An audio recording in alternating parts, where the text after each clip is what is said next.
Secret of the Conde Hermanos by Clarissa Bell. Chapter 26.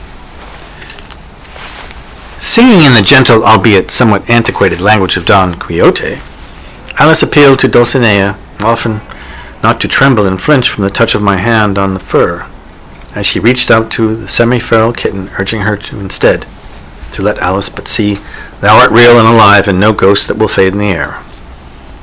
Or behind the refrigerator, in this case may be. While singing soothingly from the song from which she had named her the Man of La Mancha, she was careful to pet her sparingly, as that was all the kitten seemed presently capable of tolerating. It was a labor of love, however, that Alice was only too glad to have the privilege to perform. It had grounded her and given a purpose for which she firmly committed. Leaving for Europe at a time like this would be out of the question, and she had chastised poor Helena for even daring to suggest that she might be her next course of action. No, she would stay for the kitten's sake and perhaps even enroll in some classes at Santa Monica College. The winter quarter would be starting soon. She would take something comforting and familiar, such as ballet class, along with something daring and exotic, for instance, biology. But it wasn't this way that Alice would discover Walt Sakai and his groundbreaking studies of the monarch butterflies. It so happened that she would find out that before the arrival of Walt Sakai, knowledge of the monarch's presence on the California coast had been sketchy at best, and that was due entirely to his heroic efforts that their major 26 overwintering sites had been identified and recognized by the U.S. Department of Fish and Wildlife. Walt Sakai literally put on the monarchs, and consequently concerned for their populations and habitat on the map, all the while keeping a deliberately low profile as a biology professor at Santa Monica College. It would turn out that his most basic entry-level classes on the study of flora and fauna would be perfect antidote to Alice's current disillusionment with her own species. Plants and animals, although highly mysterious and predictable in their own right, never seemed to harbor outright duplicity or malice. It was a comforting world in which she would immerse herself for the time being. It was more important, and give her the opportunity to join Sakai's Outdoors Club, take some fascinating day trips out of the city and into the diverse natural habitats which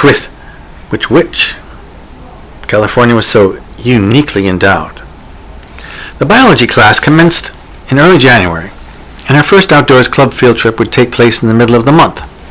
It would be the Mojave Desert, just outside of Palm Springs, to witness the very early and spectacular poppy and gold field bloom that season, and would include a stop along the way at Hadley's for one of their quintessential steak sheets. For the second field trip in late January, they would drive down to Long Beach and take the ferry to Catalina Island, this time to see the equally spectacular giant Coreopsis bloom. But the most anticipated field trip of all would take place in early February, when they would travel up Highway 1 to a monarch overwintering site in Santa Barbara County to observe the monarchs as they suddenly came out of reproductive diapause and began to engage their seasonal, frenetic mating rituals. Their seemingly sudden sexual maturity coincided with the milkweed bloom, which was the only plant on which they could lay their eggs.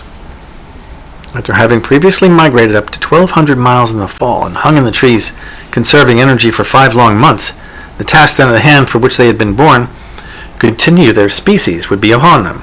They would pursue it with a vengeance. In all fairness, they now had a very limited time in which to act, for Alice would learn that after mating, each female would take off in search of milkweed on which to lay her eggs, approximately 300 of them. This would take her about 2 weeks, after which she would die. And of the 300 eggs laid, fewer than 10% were destined to achieve full adulthood, eggs and larvae being highly susceptible to predation. An astonishing way to live, Alice would muse to herself later. And to think they receive absolutely no parental care, precluding their need to have so many offspring in the first place. It simply improves their highly unlikely odds of survival, she surmised. And yet she would go on to learn that this obvious odious disadvantage was the very thing that had contributed to the insect species' great success on the face of the earth, for a complex life cycle with its various stages afforded them multiple opportunities to evolve survival strategies, flight being the most profound. Insects had developed the ability to fly 250 million years ago, well over 100 million years before the birds, and it was what allowed them to colonize different lands, cross water barriers, pass over mountains, skip over deserts, and in case of the monarchs, to migrate during their unfavorable season.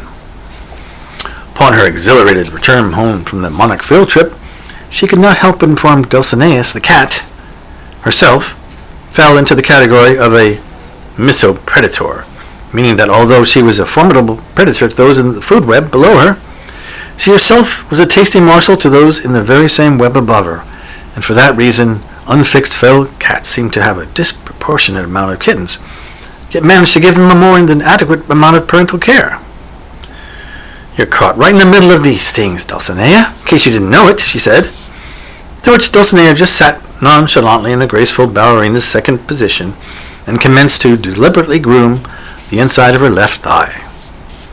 "I guess that makes two of us, really," Alice concluded pensively, but in truth, her own parental care had been less than adequate. That is, her mother, in a few short years after the divorce from her father, had remarried a prominent Parisian dentist with two daughters of his own close to Alice in age. Her new stepfather preferred that Alice see very little of his new wife. For whatever reason, monetary no doubt, her mother chose not to challenge him. "C'est la vie, Dulcinea, but I had a secret weapon, thank God for that. My abuela." For indeed, if not for her father's worried mother in Argentina, her dedicated and far-sighted abuela, Alice, would have never had the means to assert her independence when she returned 18. Moved back to Los Angeles and traveled at whim around the world. Her mother and dentist had actually divorced a few years ago, but irreparable damage had been done to the relationship between mother and daughter. Or had it? Alice wondered aloud. Perhaps a little fence mending is in order, she speculated. Her mother had, after all, tried to call her on her birthday, but Alice had neglected to return her call. Could it be it was her turn to reach out to her mother, Valentina, and call on her birthday, which was fast approaching, for her mother had been born appropriately enough on St. Valentine's Day.